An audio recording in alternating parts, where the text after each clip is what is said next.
sejam bem-vindos aqui ao GOB Paranense.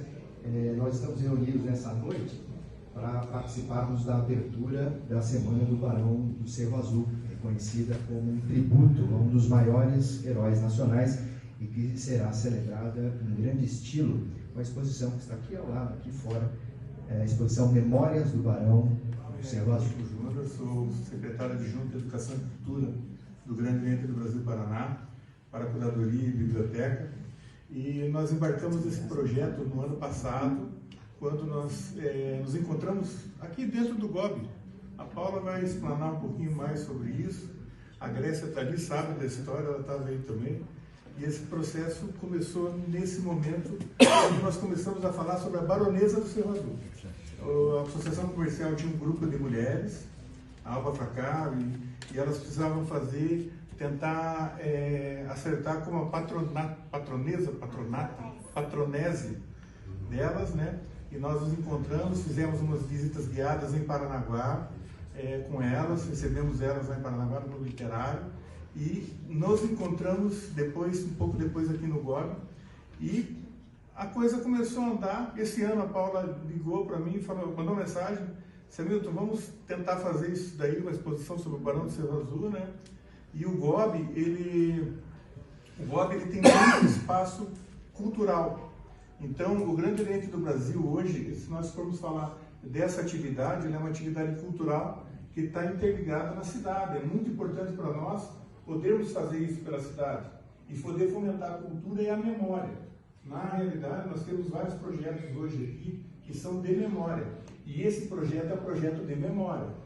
Então, hoje nós podemos estar aqui reunidos e relembrar o Barão, né, e renovar toda essa força que teve, essa pessoa extraordinária que foi ele, e que muitos vão falar aqui sobre isso, mas para nós é muito importante. Eu falo pela Secretaria de Educação e Cultura do GOB, hoje, né, eu estou secretário Álvaro Provador, eu sou adjunto dele, mas isso é muito importante para nós estarmos desenvolvendo aqui. Inclusive vai ter várias crianças que vão vir, o projeto vai vir muitas... para nós fomentar essa atividade com o jovem é importante, porque o jovem ele pode ser o vetor de renovação de memória. Então, o adulto ele já passou um pouquinho, mas ele está aqui, estamos aqui vocês todos, mas o jovem é o foco que nós podemos atingir com uma exposição disso daí, trazer eles para cá, conhecerem a história do Barão e se interessarem pela história do Barão, né, que foi uma pessoa tão importante.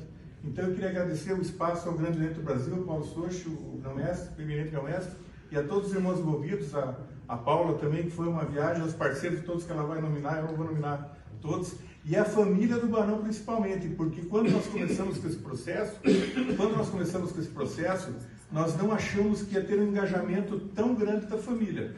E foi acontecendo, e hoje nós estamos aí, vamos poder apresentar isso para a sociedade toda durante 10 dias, né, que nós vamos estar aqui, e isso vai ser, eu acredito, muito importante para Curitiba, para o Grande Oriente do Brasil e para a memória do Barão e para a nossa própria memória. Obrigado a todos.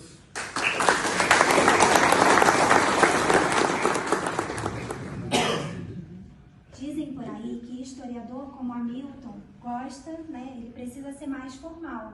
Mas eu também sou guia de turismo e adoro contar 2 minutos. Não, você pode mais. Eu preciso contar para vocês de onde surge uma história de uma exposição e como várias pessoas acabam atuando nessa exposição, e aí eu vou falando os nomes aos pouquinhos.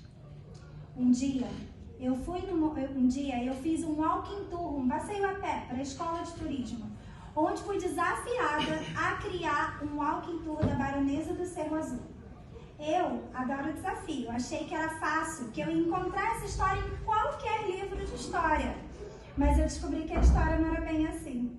Esse walking tour, ele veio de uma demanda, como o Hamilton disse, do Conselho da Mulher Empresária, da Associação Comercial do Paraná. E eu, que adoro um desafio, virei noites e noites lendo jornais online antigos, de 100 anos atrás, para entender quem era essa Baronesa do Cerro Azul. E foi aí que, claro, desenvolvi um walking tour, contando a história dela. Mas antes disso, me disseram algumas coisas históricas que não batiam muito bem, e eu descobri que eu precisaria falar com um historiador da maçonaria. Foi aí que eu encontrei o Hamilton. Barão. Vim aqui no lançamento do livro dele. Faz talvez um pouco mais de um ano, a gente nem sabe precisar exatamente. E ali conheci a história, essa história interligada, e foi aqui mesmo que eu conheci o Hamilton.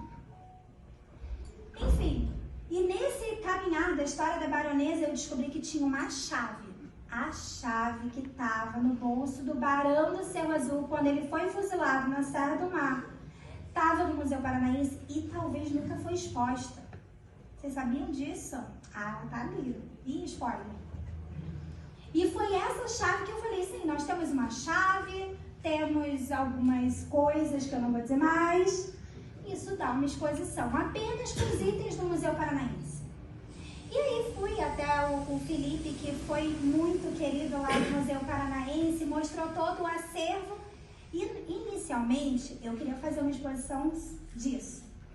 Passei entre algumas pessoas e falei, precisa ter uma exposição muito inspirada pelo Luiz Milek, que desenvolveu a Semana do Barão do Cerro Azul, e tinha o sonho de fazer uma exposição online com todos os objetos do Barão. E não conseguia um espaço, até que falei para o Hamilton novamente, e aqui estamos com a primeira exposição Memórias do Barão do Cerro Azul. Aqui, contando essa história para vocês. Mas nesse caminho tem muitas pessoas envolvidas em instituições, muitas pessoas que me ajudaram lá no começo dessa história, né, seu Fernando? Me contando, me inspirando sobre a baronesa. E aí eu preciso agradecer ao Museu Paranaense, que me despertou que existiam muitos objetos espalhados por aí. A Associação Comercial do Paraná, que emprestou itens para a exposição, e também ao Clube Curitibano, nos quais o Barão foi fundador. Eu preciso agradecer ao Teatro Enio Carvalho e a Gabriela, que fez esse link maravilhoso para encontrar as roupas originais do filme. Há mais de 20 anos, as roupas que estão ali, elas são originais do filme. Do filme do Maurício Appel, que também fez empréstimos maravilhosos, que vocês vão ver na exposição. Eu preciso agradecer ao Pedro Beltrão e Pedro Beltrão Fralete e ao irmão dele, Maurício, que também fizeram empréstimos. A Heloísa e a Ana Lúcia Fontana, que chegaram ainda há pouco, que são filhos do senhor e o Delfonso Fontana, e também fizeram um empréstimo maravilhoso que eu nem sabia que existia, só o Maurício que sabia. Eu preciso agradecer ao Sesc, que emprestou os manequins. E só a história dos manequins dá uma outra história. E também a Associação da Vila Militar, que emprestaram, enfim, também os manequins. Preciso agradecer ao senhor Edivan, ao senhor Edivan, que também fez empréstimos, a Josiane Barato, que também fez empréstimos, ao Núcleo de Mídia e Conhecimento, que emprestou as revistinhas. E preciso agradecer à senhora Bacila. Sabe por quê? Nós vamos receber mais de 200 crianças, cerca de 240 crianças da Prefeitura de Curitiba, para visitar a exposição. E nós vamos fazer oficina com eles, para inspirar que essa história não morra, que não caia no esquecimento. Vão ser as crianças aqui visitando a exposição nesse período, nesse curto período. São só 10 dias, mas são 9 turmas de escola, porque os cursos, tanto do Sesc quanto do Júlia Vanderlei de Guia de Turismo, também vão estar presentes aqui em visitas mediadas. Agradeço a realização, o espaço, o carinho, a proximidade do Grande Oriente do Paraná e da Fraternidade Feminina, que acolheram essa ideia de uma forma muito querida. E agradeço a todos vocês, a todos os familiares que se conectaram. Muitas pessoas trouxeram novidades, algumas que a gente não pôde expor, mas ano que vem a gente expõe. Agradeço a todos que estão aqui. Muito obrigada.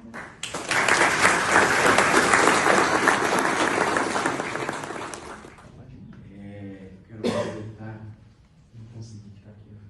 Eu quero aproveitar o Adonai e a Maria Silvia aqui, juntos. Não sei quando é que eu vou conseguir pegar os dois. Aonde caiu essa história para o Maurício? Em que ponto deu start para o Maurício? Abril de 1971. Eu tinha 7 anos de idade. No quilômetro 65, o trem para e minha avó, que era professora, minha mãe, que eram professoras fanáticas pela história do Paraná, me disseram: aqui morreu um homem, e jogaram ele para fora do trem a cuteladas. Aquilo me impressionou tanto que eu carreguei essa história para a vida inteira e assumi essa história como um projeto de vida. Aqui morreu um homem. A importância de se falar para uma criança a sua história, o seu arremesso, o que houve aqui antes, né? Várias vezes o filme foi orientado pelo Dr. Leocádio José Correia, e ele falava assim: vem aí a empresa do óleo preto, para ajudar no filme. Não tínhamos nenhum contato, nem com o posto de gasolina da esquina, quanto mais com uma empresa do óleo preto. Daí não tínhamos dinheiro para fazer a trilha sonora, e apareceu, brincava, vamos fazer com a bandinha de Colombo, porque não tem dinheiro para pagar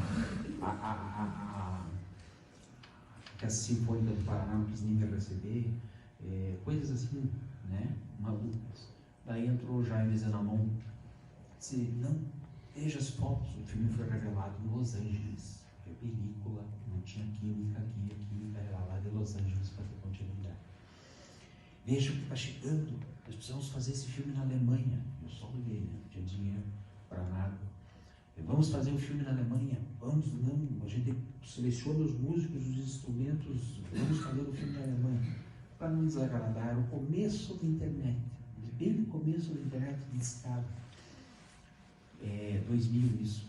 Eu mandei uma mensagem para a secretária da Orquestra Sinfônica de Berlim, dando o nome, o naipe do instrumento dos músicos, tal, quanto é que custava a diária, de 10 a 20 músicos, né, se tinha agenda e tal. E a Luísa Bernal, 2 dias depois, respondeu: então, por que vocês não querem a Orquestra Sinfônica inteira? Nossa, né? Você não tinha dinheiro para pagar, dinheiro de Colombo, né? De repente ela me oferece a Orquestra Sinfônica inteira, né? E como é que você vai responder uma coisa dessa, senão com a verdade? Infelizmente, respondemos no e-mail dela, infelizmente a nossa realidade não nos permite sonhar com tanto. Não temos dinheiro para pagar. E reforcei só os 10 músicos, né? Talvez já para animar o Zenamon, que estava compondo as trilhas sonoras. Voltou outro e-mail da Luísa, dizendo assim: quem disse que não é permitido sonhar? Quanto vocês têm para pagar? Era um pouquinho de nós lá, era um pouquinho deles aqui, né? Essa troca, que a gente às vezes faz um muro tão grande e às vezes é tão perto, né? Com a chancela deles, a marca, a Sinfônica, veio a empresa do óleo preto para acabar o filme. O que eu vou fazer aqui? Vou sair daí, não posso sair daqui sem pedir alguma coisa.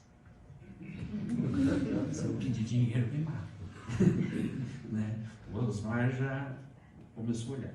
E, ao terminar a minha fala, eu disse assim: se os senhores gostarem dessa história, se os senhores se emocionarem com essa história, se os senhores se reconhecerem nessa história, me ajudem a tornar esse homem herói da pátria. Barão da República, barão do Império, herói da República.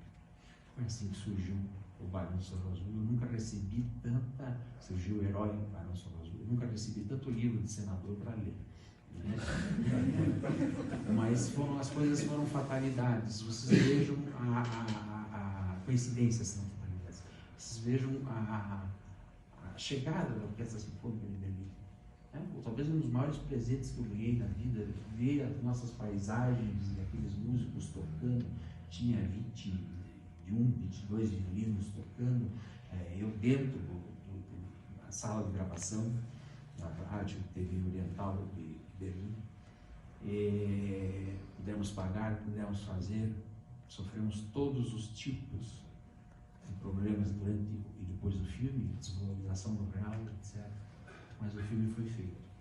Só caí nessa história pelo amor de duas professoras, pela paixão de duas professoras em contar a sua história.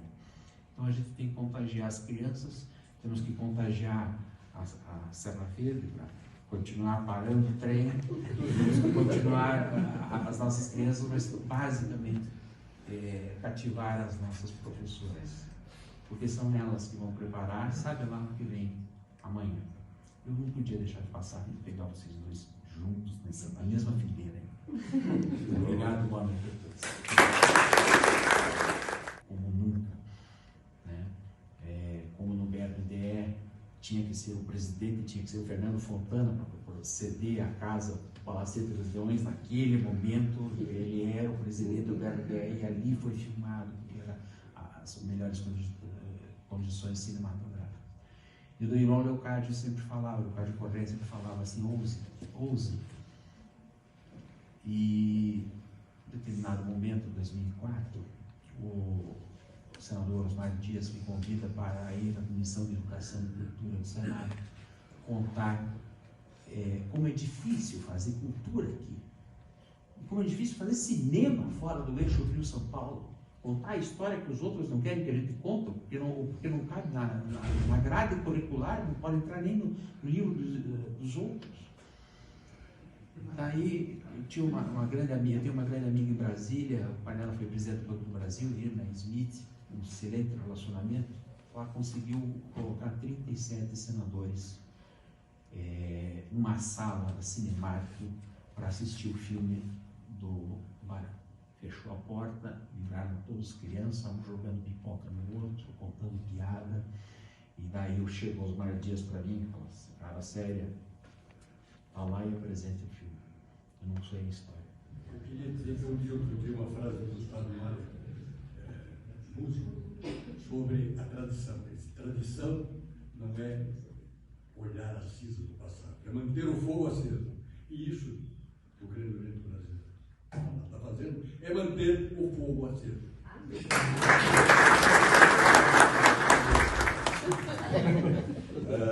Existe um centro espírita na Papa, chamado Ildefonso Correia, que é o nome do Barão do Sol Azul.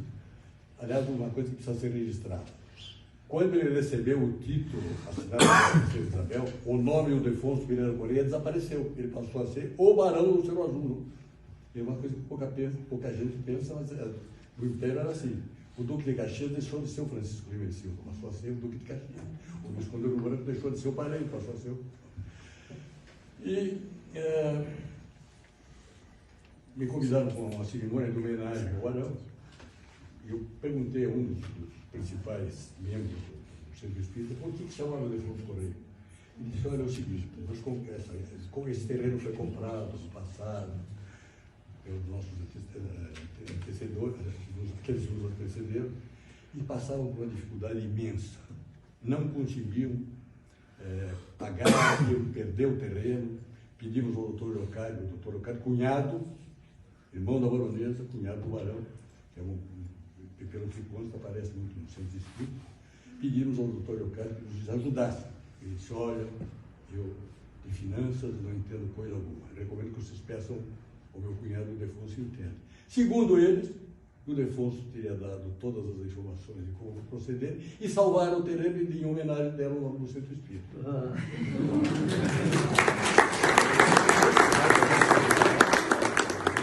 Tem o maior número de bustos nessa cidade. Ele tem um busto aqui em Curitibano, um busto na Praça do Batel, um baixo relevo na Câmara Municipal e um busto na esquina da Rua 15 com a Presidente Faria. Então, isso já demonstra... Na minha casa. Na minha casa também tem um. A primeira cópia desse baixo relevo que está na Câmara Municipal, feito pelo um escultor chamado Sérgio Maturizzi.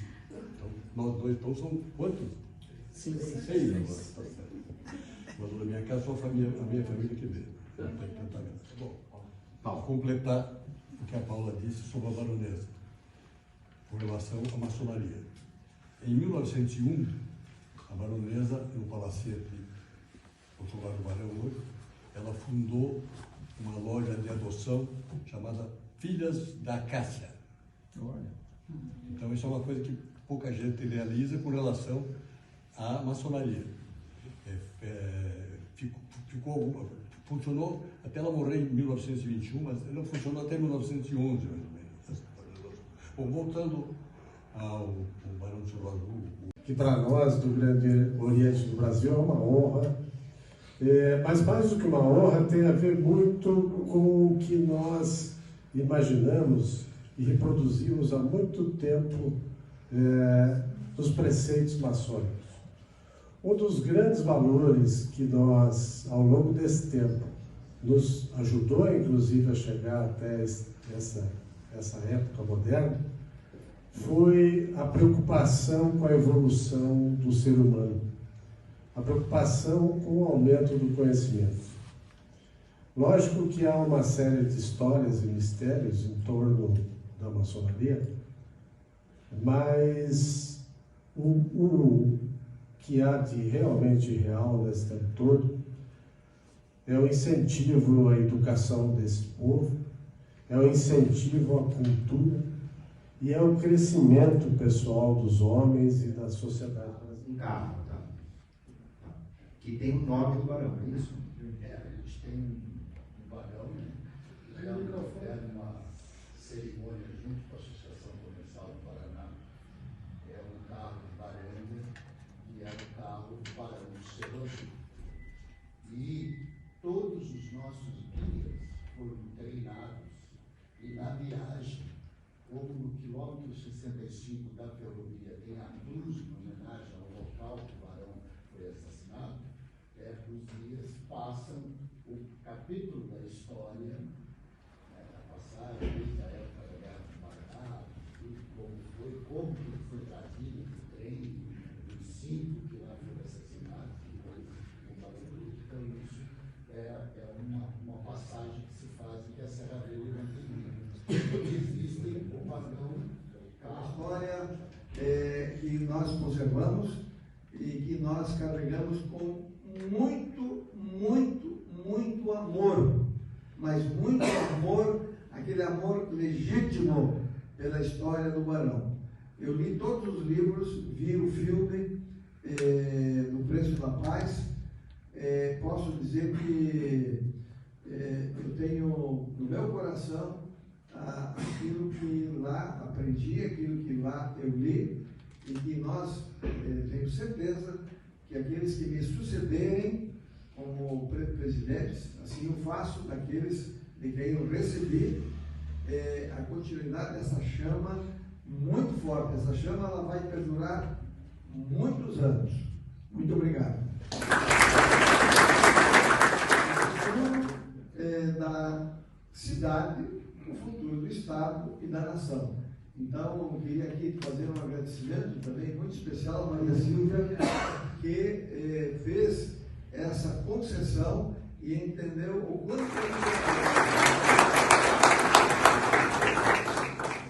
que ele disse há 134 anos. De nada adiantaria a iniciativa de alguns se não fosse a união de muitos. Nós conservamos esse mantra e pregamos todos os dias nas nossas atividades.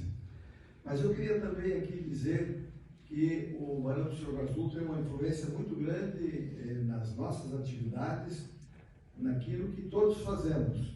Eu vou dar um exemplo de uma atividade que nos honra aqui, onde a Maria Silvia nos incentivou e abriu, que é o seguinte: nós também acreditamos muito de que o mundo pode se transformar através das crianças. Então, neste ano, nós acertamos com a Secretaria de Educação Municipal. Se eles sabiam quem era o Barão do Cerro Azul, ou melhor, quem era o Ildefonso Pereira Cordeiro. Então, preciso contar para vocês qual foi a resposta. Né?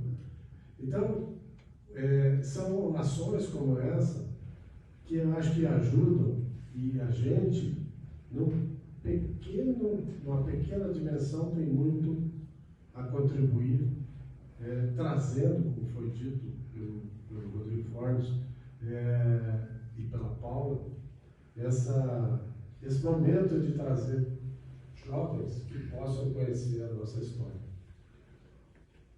Teve um tempo que a história não cabia no nosso conhecimento, né? Perfeitamente. E eu acho que faz parte da nossa missão, e nós, da maçonaria, ficamos muito contentes em que